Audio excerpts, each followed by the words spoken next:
what lurks in the shadows of the Amazon jungle.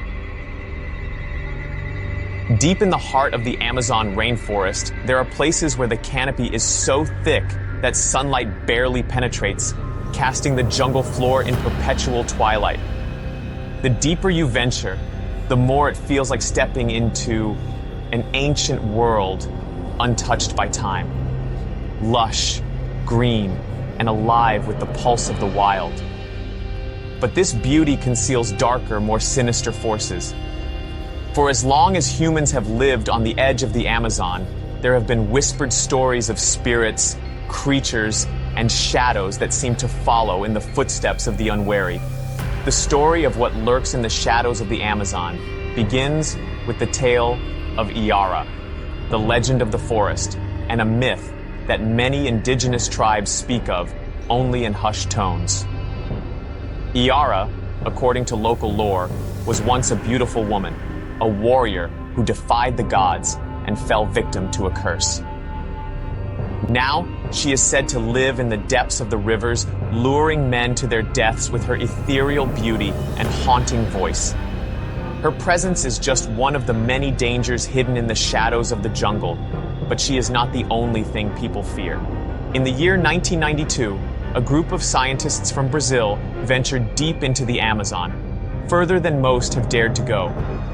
Led by Dr. Lucas Carvalho, a renowned biologist, the team was searching for undiscovered species of plants and animals that could hold medicinal properties. Their destination was a remote part of the rainforest known as Matinta, a place infamous among locals for its strange occurrences and eerie reputation. The guides who were hired to take them there were reluctant, refusing to spend the night in the jungle, even in exchange for more money. From the very beginning, the expedition was plagued by unease.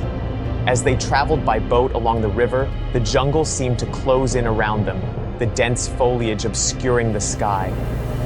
The air was thick with humidity, and strange animal calls echoed from the trees.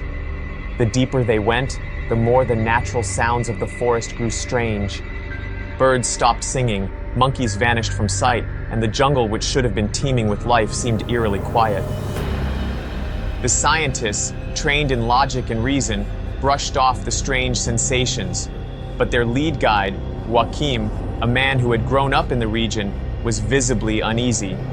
He told them stories of the Matinta Pereira, a witch-like creature said to stalk the jungle at night, stealing children and cursing those who crossed her path.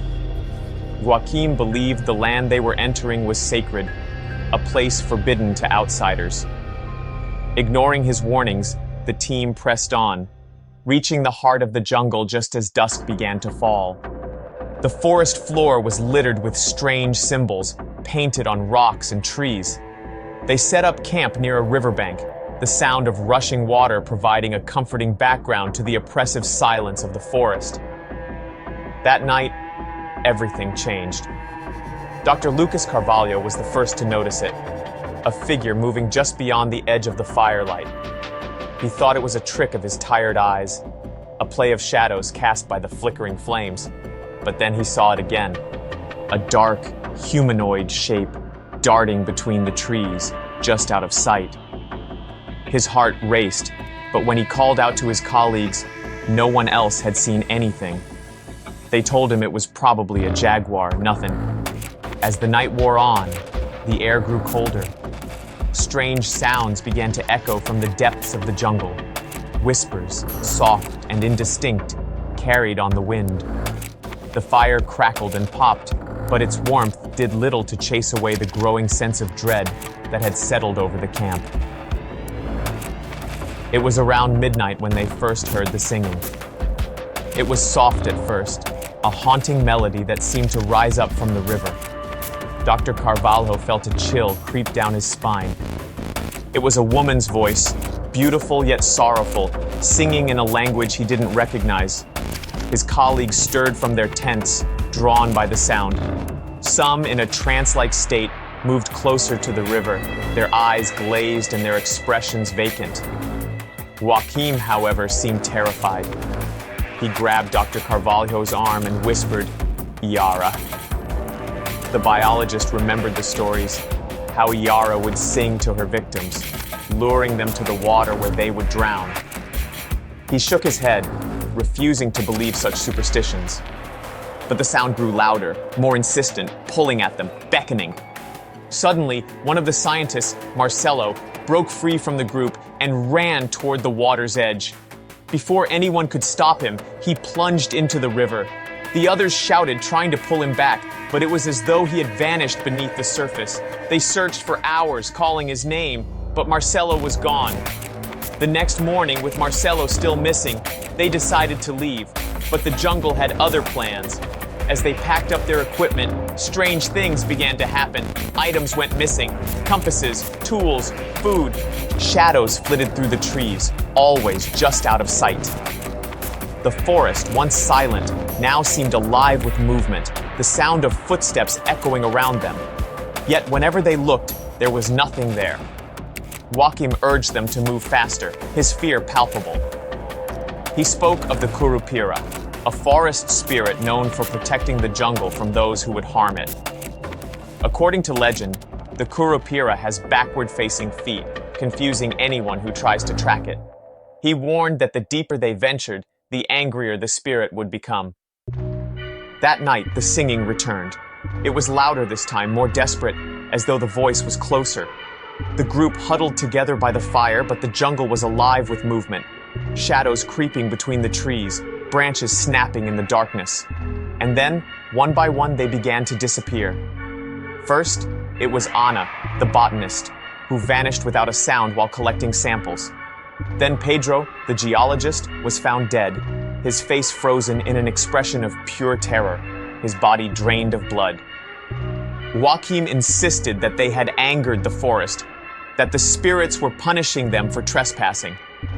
Dr. Carvalho, the last remaining member of the team, tried to escape, but the jungle seemed to close in on him.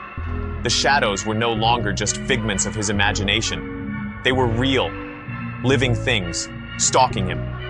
He could feel their eyes on him, hear their whispers in his ears. Desperate, he ran, but the forest twisted around him, leading him deeper into its heart. In his final moments, Dr. Carvalho stumbled upon an ancient, forgotten ruin, a stone altar covered in vines and moss. The air was thick with the smell of decay, and the shadows seemed to dance around him, mocking him. As he collapsed to his knees, he realized too late that the jungle had claimed him, just as it had claimed so many others before. No one ever found the bodies of the missing scientists. Their disappearance became another mystery of the Amazon, another story whispered among the locals about what lurks in the shadows of the jungle. Some say Yara took them. Others believe the Curupira led them astray. But the truth is darker still. The jungle is alive and it watches. Those who dare to enter its depths, those who disrespect its ancient spirits, will find themselves swallowed by the shadows, never to return. The Amazon does not forgive.